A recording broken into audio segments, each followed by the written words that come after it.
काल किती वर्षांनंतर वारकऱ्यांच्या मध्ये बसून ना भजनं ऐकली, अभंग ऐकले. सगळं वातावरण इतकं पावन होऊन गेलं होतं ना आणि सगळे खूप भारावून गेले होते ग.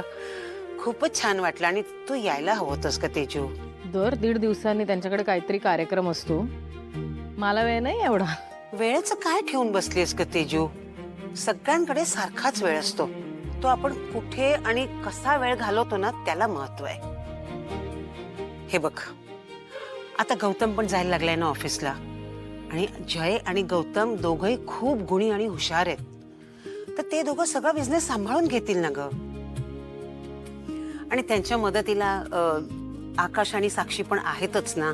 मग तू आता बिझनेस मध्ये थोडं कमी लक्ष घातलंस तरी चालणार आहे ग. कसं चालेल? मुलं लक्ष घालतायत म्हणून मी लक्ष घाल. तेजस्विनी खानोलकर आहे मी अशी शांत बसणार नाही. आपल्या घरात आपला बिझनेस, आपली कामं, आपल्या गोष्टींची चर्चा सोडून परभांचाच विषय जास्त सुरू असतो. म्हणजे कधी कधी मला शंका येते, हे खानोलकरांचं घर आहे की परबांचं घर आहे. सतत परबांच्या मुली, परबांचं जेवण, परबांचा मेसेज, परब त्यांचीच चर्चा सुरू असते. काय झालं? कसली चर्चा सुरू आहे? परबांची. काही नाही रे, कालच्या कार्यक्रमाविषयी बोलत होतो. ओ छान होता एक्सपिरियन्स. हो ना जय दादा, तू इतकं सुंदर स्वयंपाक केला होता. आ हा हा, एकदम कडक. हो का? तू म्हणजे जय, तू जेवण स्वयंपाक केलास तोही परबांकडे? हो, वा. उपवासाचे पदार्थ करायचे होते आणि तिथे सेवा करायलाच गेलो होतो ना. आणि अशा सेवेचं फळ मिळतं. फळू दे. आश्चर्य फक्त एवढंच वाटलं की कधी मंदिरात न जाणारा आमचा मुलगा परबांच्या घरी सेवा करायला गेला. सेवेचं जेवण बनवलं. माणसं बदलतात ग आणि बदलायलाच हवं. माणसं बदलतायत ती बदलू दे. वेळ बदलत नाही. मला काम केलंच पाहिजे आई. आणि आता परभांविषयी बोलून झालं असेल तर आपणही कामाला लागा. अम्मा, माझे रुमाल कुठे ठेवलेत?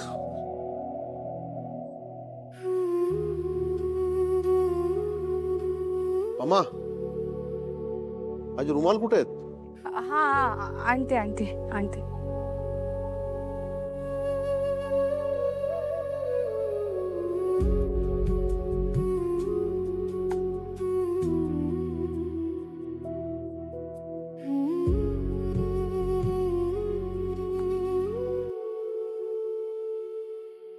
अहो जरा डॉक्टरांना फोन करा ना, विचारा ना त्यांना. हा लगेच करतो.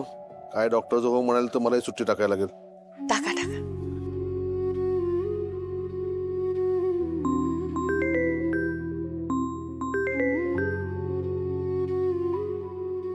हॅलो. नमस्कार डॉक्टर, मी सुभाष परब बोलतोय. ते प्रमिला परब तुमची पेशंट होती ना? हो बोला सुभाषराव, कसे आहात? आमची प्रमिला ताई का म्हणते? नाही, आम्ही सगळे चांगले आहोत.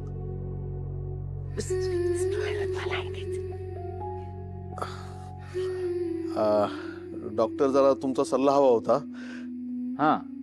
नाही आता काय म्हणजे उद्या गुरुपौर्णिमा आहे ना, तर प्रमिलाची खूप इच्छा होती की अक्कलकोटला जाऊन स्वामींचं दर्शन घ्यायची. तुमची काही हरकत नाही ना? म्हणजे बसनच जाणार आहोत, आमच्या मंडळाची बस आहे. सुभाषराव, अजिबात नाही. मी तुम्हाला आधीही सांगितलेलं, काय एवढा लांबचा प्रवास आणि बसने तर नाहीच नाही. उगाच रिस्क नका घेऊ. अजून काही दिवस त्यांना जपायला हवं.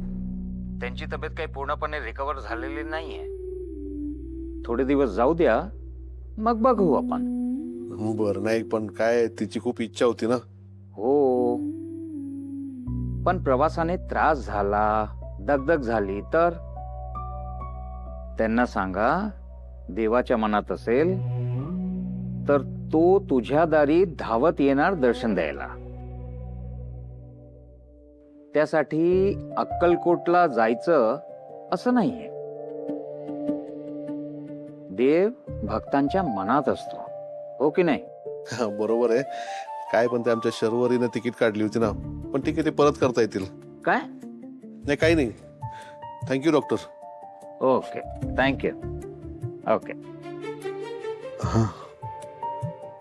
सर, मिस्टर सत्यजित सर अजून आले नाहीयेत. ते येतील आता काही वेळात. तोपर्यंत you can wait here. Sure. Sir, काही चहा कॉफी मागू? नो.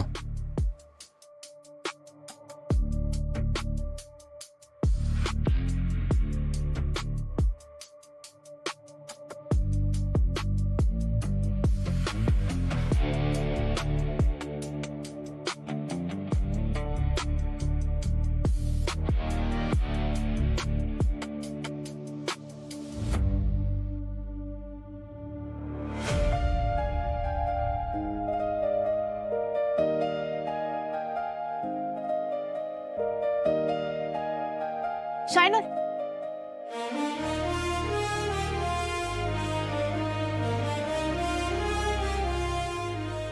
सर, काय हवंय तुम्हाला? नाही, थँक्यू.